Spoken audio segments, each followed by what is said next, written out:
Let's talk about the war in Myanmar. Opposition forces are trying to overthrow the military, which has been in power for decades, and it looks like they may have the edge. All kinds of people have joined the fight, from established armed groups to students and activists who want democracy.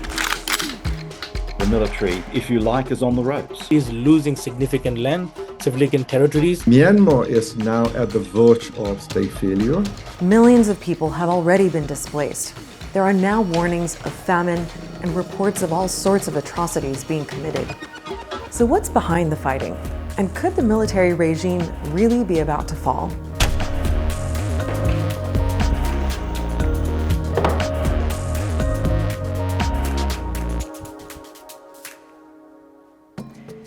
Myanmar, which used to be called Burma, is in Southeast Asia, sandwiched between all these countries. And to understand what's going on there now, we need a quick backstory. For decades, a repressive military regime has been in charge, ruling over a very diverse country made up of more than 100 ethnic groups. Myanmar was heavily sanctioned and isolated from the world. It was seen as a kind of pariah state.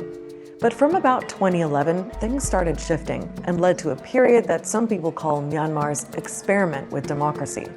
The ruling generals agreed to share power with a civilian government. There were elections in 2015, and a party called the National League for Democracy, or NLD, won. It was led by Aung San Suu Kyi, who'd been the face of the opposition for decades and had spent almost 15 years under house arrest. In 2020, the NLD won again, by a landslide. But the military disputed the result. They staged a coup to take back power. Aung San Suu Kyi was detained and then sent to prison, although it's not clear where she's being held right now. What came next led to a full-scale civil war that is still going on.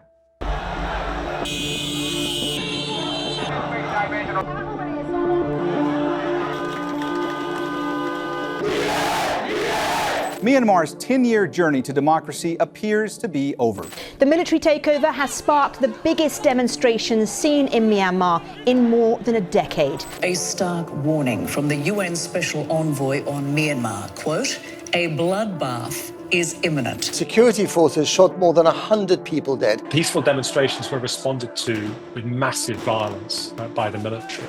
This violence made them even more determined to get the military out of politics. The people of Myanmar were not prepared to turn back the clock.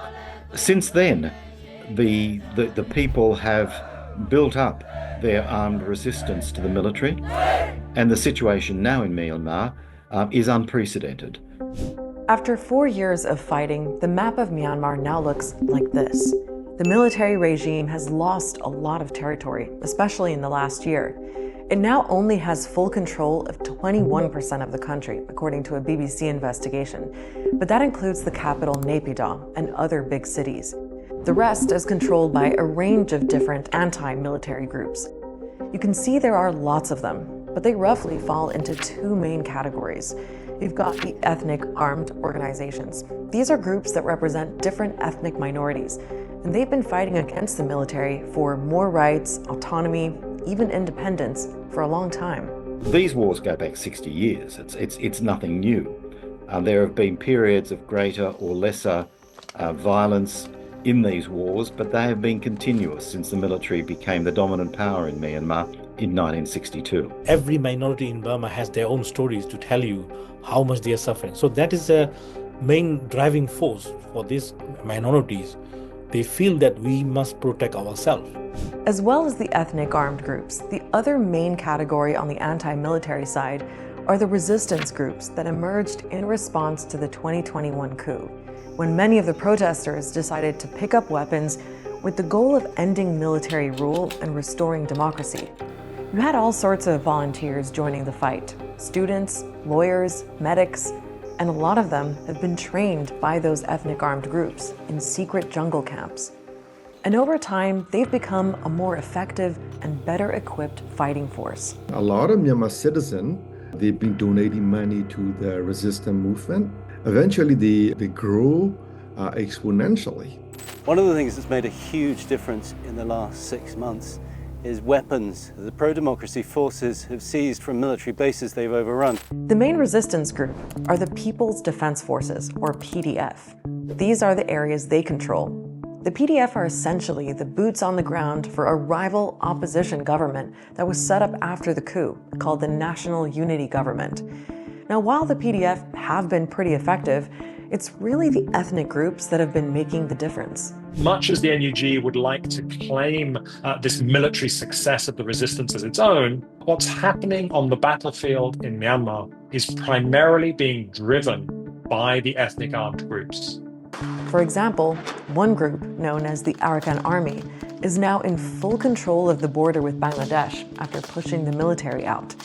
In this video, you can see soldiers waving white flags and surrendering. There are lots of reports of how the military have been struggling to get enough people to fight for them. There is a massive number of surrenders to the People's Revolution side. We know that morale is very low, that they have introduced conscription and are literally kidnapping young men to fight in the military. Sending them to the front line, using as a human shield. This is the biggest crime going on in Burma. So you've got this situation where the military, which used to be all powerful, is really under pressure. Could the regime actually fall, though?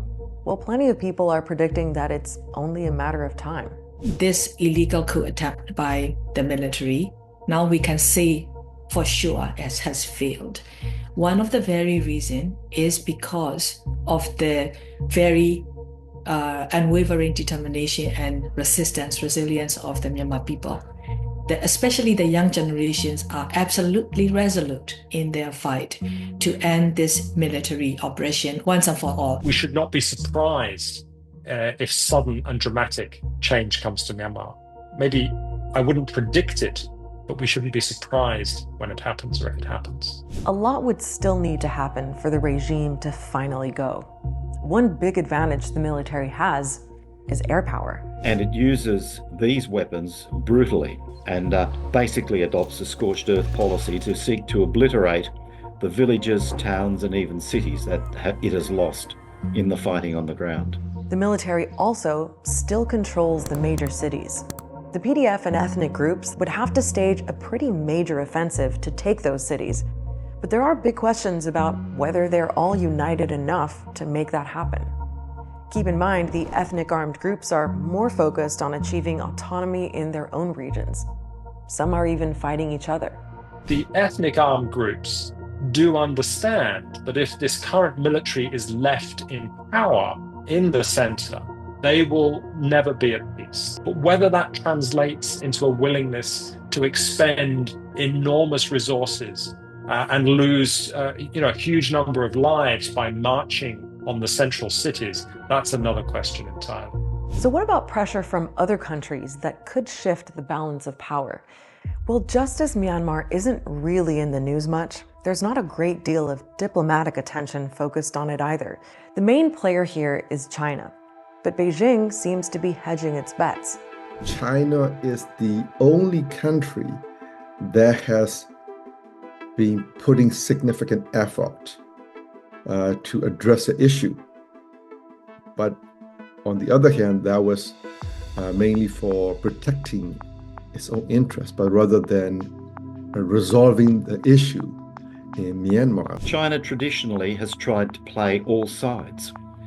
It has been a supporter and armour of the military, but it's also armed most of the ethnic groups, directly and indirectly.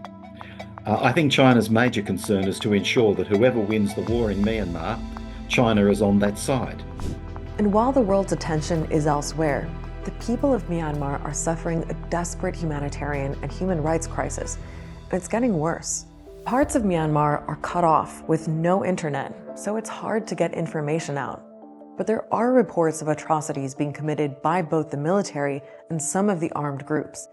In Rakhine State, for example, civilians from an ethnic minority called the Rohingya are reportedly being killed and displaced by the military and the Arakan Army, which is the main ethnic armed group there.